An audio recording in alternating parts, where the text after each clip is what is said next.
Hello my viewers, this is Sakshi Sharma और आप देख रहे हैं शिवाक्षी मैथमेटिक्स चैनल।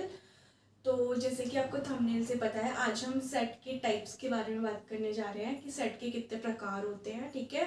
और फिर वन बाय वन करके हम उनको समझेंगे भी। तो एक बात कहना चाहूँगी वीडियो स्टार्ट करने से पहले कि अगर आपको मेरा एक बार वीडियो देखिए, अगर आपको लगता है कि आपको समझ में आ रहा है अच्छे से, तो प्लीज़ मेरी वीडियो को लाइक करें, सब्सक्राइब करें और बेल आइकन को भी प्रेस करें। तो चलिए स्टार्ट करते हैं सेट्स, ठीक है। कल मैंने आपको इंटरवल्स बताए थे सेट के अंदर, आज हम पढ़ रहे हैं टाइप्स ऑफ सेट्स। तो देखते हैं सेट्स कितने प्रकार के होते हैं। तो फर्स्ट आप पढ़ेंगे कि सेट कौन सा सेट, एम्प्टी सेट। पहला हम पढ़ेंगे एम्प्टी सेट। सेकेंड वन आपका finite and infinite set, infinite set. Third हम पढ़ेंगे सिंगलटन, सिंगलटन सेट। फिर हम पढ़ेंगे सबसेट, देन आपका पढ़ेंगे पावर सेट, ठीक है, proper set, universal set, universal set. तो ये आपके टाइप्स होते हैं सेट्स के, ठीक है। इन्हीं को ही हम वन बाय वन करके समझेंगे। तो बहुत इंपॉर्टेंट है टीजीटी के पर्पज से भी, ठीक है, बहुत इंपॉर्टेंट है। जैसे आपका फाइनाइट सेट हो गया टीजीटी के पर्पज से, सिंगलटन सेट हो गया, और ये मोस्ट इंपॉर्टेंट, ठीक है, सबसेट। इससे बहुत क्वेश्चंस आते हैं, ठीक है। तो इन्हीं के बारे में आज हम पढ़ने जा रहे हैं। तो सबसे पहले मैं स्टार्ट करूंगी एम्प्टी सेट। क्या होता है एम्प्टी सेट? तो जैसे आप नाम से ही समझ रहे हैं कि एम्प्टी मतलब खाली, है ना। तो इसका मतलब कुछ भी नहीं होगा उसमें, तो उस सेट को हम क्या बोलेंगे, एम्प्टी सेट, ठीक है। चलो ढंग से पढ़ते हैं। पहले हेडिंग डालनी है क्या, एम्प्टी सेट। हमने सेट देख लिया कितने प्रकार के होते हैं। अब हम बात करेंगे वन बाय वन, यानी कि सबसे पहले हम बात करें एम्प्टी सेट्स की, ठीक है। तो एम्प्टी का मतलब आप जानते हैं क्या चीज बिल्कुल खाली होना, यानी कि इसमें कुछ भी नहीं होना, है ना। तो पहले डेफिनेशन देखते हैं क्या है इसकी डेफिनेशन। तो डेफिनेशन कहती है हमसे कि अ सेट इन विच,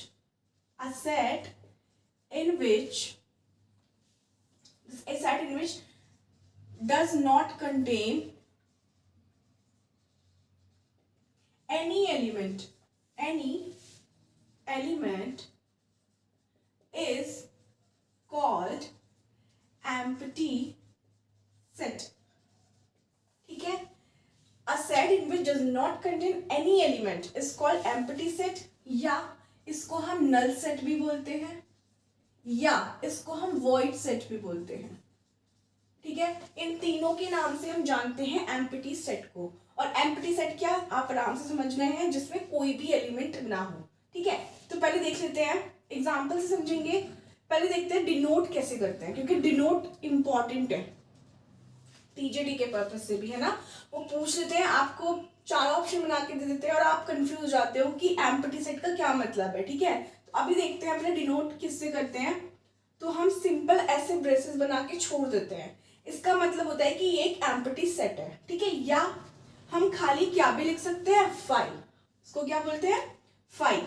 तो हम या तो हम खाली फाइव लिखेंगे विदाउट ब्रेसेस, ओके, या फिर हम खाली ब्रेसेस बना देंगे। तो ये साइन होता है हमारा किसका, एम्प्टी सेट का, ठीक है। अब मैं आपको इतना क्यों बता रही हूँ इस बारे में, मैं इसलिए बता रही हूँ क्योंकि कहीं कहीं वो आपको क्या दे देगा, टीजीटी में स्पेशली वो आपको एक ऐसे बना के दे देगा, ठीक है, और आपको वो एक कैसे बना के देगा, कुछ इस तरीके से सिंबल बना के देगा, ठीक है। और आपसे पूछेगा बताइए कौन सा सेट है, तो हम लोग यही कंफ्यूज हो जाते हैं, क्योंकि फाइव को हम क्या पढ़ रहे हैं, एम्प्टी सेट होता है, ठीक है। लेकिन यहाँ पे जो हमें दिख रहा है, फाइव भी है और ब्रेसेस भी है, तो हम इसको भी क्या बोलते हैं कि ये एक एम्प्टी सेट है, ठीक है। जबकि ऐसा नहीं है, ये आपका एम्प्टी सेट नहीं है। अगर फाइव किसी ब्रेसेस के अंदर पहुंच गया तो ये एज अ एलिमेंट काम करने लगता है। क्या काम करने लगता है, एक एज अ एलिमेंट। और अभी हमने पढ़ा in which does not contain any element. देखो इस ब्रेसेस में कुछ भी नहीं लिखा हुआ, कुछ भी नहीं है, इट मीन्स ये है एम्प्टी सेट का साइन, राइट। लेकिन यहाँ पे ब्रेसेस के अंदर क्या लिखा है, फाइव लिखा है, इट मीन्स ये एक एलिमेंट की तरह बिहेव कर रहा है यहाँ पे, और ये एम्प्टी सेट नहीं है, ठीक है।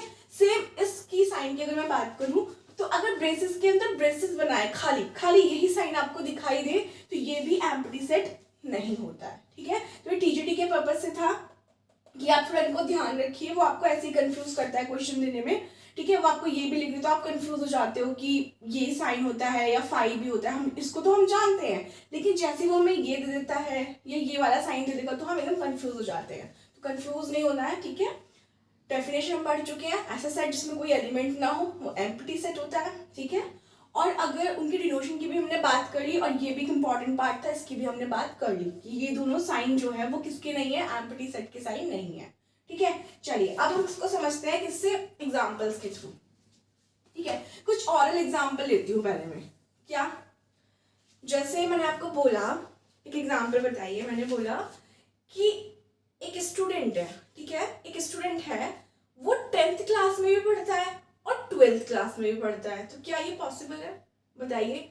मैं आपको बोलूं कि मैंने आपको एक ऐसा सेट दिया है जिसमें एक बच्चा है, वो 10th क्लास में भी पढ़ रहा है, साइमल्टेनियसली वो 11th क्लास या 12th क्लास में भी पढ़ रहा है, तो क्या ये पॉसिबल है कि एक ही बच्चा 2 क्लासेस में पढ़े एक साथ, है ना। तो ये पॉसिबल नहीं है। तो उस कंडीशन में आप क्या लिखेंगे कि this set is a empty set, ठीक है। अब समझ गए होंगे ऑरली। अब कुछ वैसे एग्जांपल्स लिखते हैं, जैसे मैंने बोला, ठीक है, मैंने एक सेट मान लिया कि ए, ठीक है, और मैं इसको सेट बिल्डर फॉर्म में लिखने जा रही हूँ।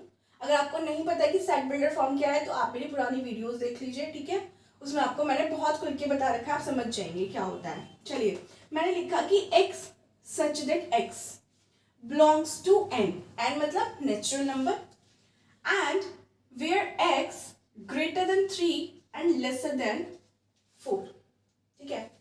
बताओ ये एग्जाम्पल एम्प्टी सेट का है या नहीं, ठीक है। समझिए क्वेश्चन को। क्वेश्चन कह रहा है हमसे कि जो x है ये नेचुरल नंबर को बिलोंग करता है, इट मीन्स नेचुरल नंबर यानी कि 1 2 3 4 ये सब होगा, ठीक है।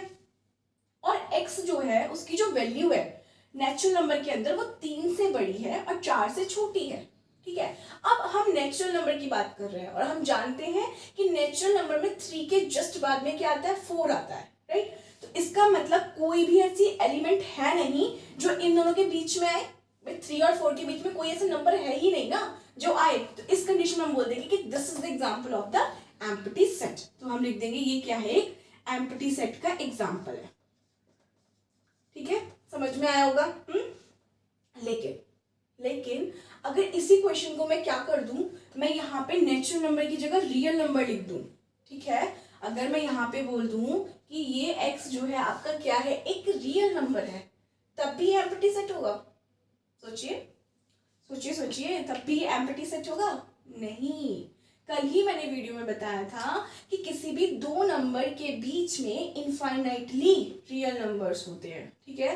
कल मैंने समझाया था आपको कि कोई भी रियल नंबर की अगर मैं बात कर रही हूँ तो ये हमारा एक नंबर लाइन है, ठीक है, 0 1 2 3 4, ठीक है, -1 -2 एंड सो ऑन, ठीक है।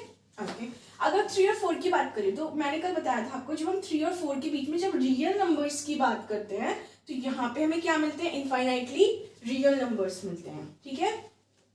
कल वाली वीडियो में मैंने काफी अच्छे से समझाया है इसको, आप देख सकते हैं वहां पे अगर नहीं देखा है तो आपको बस ध्यान क्या रखना है कि अगर वो रियल नंबर दे रहा है तभी एम्प्टी सेट नहीं होगा। क्यों? क्योंकि 3 और 4 के बीच में बहुत सारे इनफाइनाइटली रियल नंबर्स होते हैं, बट उसने यहाँ पे क्या बोला हमसे, नेचुरल नंबर।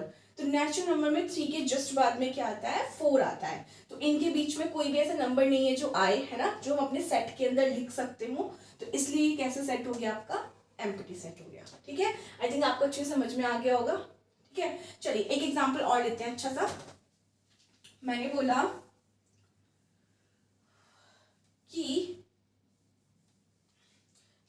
क्या कि x is an even prime number greater than 2। क्या बोल रही हूं मैं, greater than 2। Is it possible और नॉट, बताइए। क्या ये एक एम्प्टी सेट का एग्जाम्पल है या नहीं है? सोचिए, क्वेश्चन को ठीक से रीड करिए। क्या कह रहा है वो कि x एक इवन प्राइम नंबर है, इवन प्राइम नंबर, ठीक है, और वो ग्रेटर देन भी होना चाहिए 2 से, मतलब 2 तो है ही है इवन प्राइम नंबर, और ऐसा नंबर बताइए जो प्राइम नंबर हो और बताइए, प्राइम नंबर के बारे में सब जानते हैं, ठीक है। चलो थोड़ा सा मैं बता देती हूँ, ठीक है। चलो थोड़ा सा बता देती हूँ, उसे पता होता है सबको प्राइम नंबर क्या होते हैं।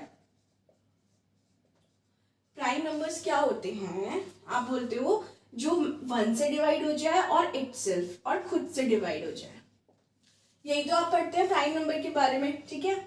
लेकिन मैं आपको बोलूंगी कि आप ना प्राइम नंबर को कैसे याद रखें, आप प्राइम नंबर को ऐसे याद रखें कि जिसके 2 फैक्टर होते हैं, जिसके 2 फैक्टर होते हैं, और कौन कौन से, 1 एंड इटसेल्फ। ऐसा मैंने क्यों बोला कि 2 फैक्टर होते हैं, क्यों बोला मैंने ऐसा, क्योंकि कंपटीशन एग्जाम्स में होता क्या है, यही ना एग्जामिनर आपको घुमा देता है। क्वेश्चन में वो पूछता क्या है आपसे कि 1 दे देगा, 2 दे देगा, 3 दे देगा, इस तरीके से आपको नंबर दे देगा, 4 ऑप्शन दे देगा और आपसे पूछेगा कि बताइए इसमें से प्राइम नंबर कौन सा है या नहीं। तो बच्चे मोस्टली ना कंफ्यूज हो जाते हैं कि वो 1 को भी क्या बोल देते हैं कि प्राइम नंबर है, जबकि हम जानते हैं 1 is not a prime number, है ना। तो मैं क्यों बोल रही हूँ, मैं इस डेफिनेशन के अकॉर्डिंग बोल रही हूँ। क्या बोल रही हूँ मैं, इस डेफिनेशन के अकॉर्डिंग, मतलब जिसके 2 फैक्टर हो। आपको माइंड में रखना है केवल प्राइम नंबर आते ही कि 2 फैक्टर होते हैं भाई, कौन कौन से होते हैं, 1 होता है और वो खुद होता है। अब मैंने बोला 1 is not a prime number, ठीक है। तो कैसे, अगर मैं 1 की बात करूं तो 1 तो 1 ही है ना, तो 1 का तो एक ही फैक्टर हुआ ना कि 1 को ही डिवाइड करता है और 1 खुद भी वही है। तो क्या 2 फैक्टर नजर आ रहे हैं, नहीं। अगर मैं 2 को लेती हूँ तो 2 के मुझे 2 फैक्टर नजर आ रहे हैं, कौन कौन से, 1 और ये खुद। क्या ऐसा इधर भी बन रहा है केस, नहीं, इसका एक ही फैक्टर होता है, ठीक है। तो आप प्राइम नंबर को इस डेफिनेशन के अकॉर्डिंग ना इससे जाएं हमेशा कि 2 फैक्टर होते हैं और फिर बोले कौन कौन से, 1 और इटसेल्फ। तो आपको ना, आप इस टाइप के क्वेश्चन में कभी गलती नहीं कर सकते। कुछ बच्चों को कंफ्यूजन होता है कि 1 है नहीं है, 2 है नहीं है ना। तो आप इसको ध्यान रखेंगे तो कभी कंफ्यूज नहीं होंगे, ठीक है। ये हो गया पहली बात। दूसरी बात, प्राइम नंबर की क्या खास होती है कि प्राइम नंबर के अंदर बेटा जो इवन नंबर होता है ना, मतलब जो प्राइम नंबर भी और इवन, वो केवल एक ही नंबर होता है, वो भी क्या, 2।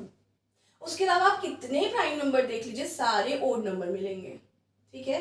तो ये मुझे पता है कि आपको पता होगा, लेकिन फिर भी मैं चाहती हूँ कि मैं आपको बताऊँ अच्छे से, ठीक है, ताकि कोई कंफ्यूजन ही ना रहे, ताकि आप क्वेश्चन को इजीली समझ पाए, ठीक है। तो फिर से बता रही हूँ कि 1 is not a prime number, पहली बात आपको ध्यान रखनी है। दूसरी बात, इवन प्राइम नंबर जो होता है वो केवल एक ही होता है और वो होता है ओनली 2, ठीक है। तो आपको ध्यान रखना है। अब आप समझ गए होंगे इस क्वेश्चन का आंसर। उसने बोला कि 2 से बड़ा ऐसा नंबर बताइए प्राइम नंबर जो इवन हो, तो मैंने अभी क्या बोला, केवल एक ही प्राइम नंबर इवन होता है, वो भी क्या होता है, 2। तो इसका मतलब मैं बोल सकती हूँ, क्या बोल सकती हूँ मैं बोल सकती हूँ कि ये किसका एग्जाम्पल है, एम्प्टी सेट का, ठीक है। किसका एग्जाम्पल है ये, एक एम्प्टी सेट। अगर आपसे पूछे तो आप इसका ऐसे सिंबल बना देंगे, ठीक है। चलो एक और एग्जाम्पल लेते हैं।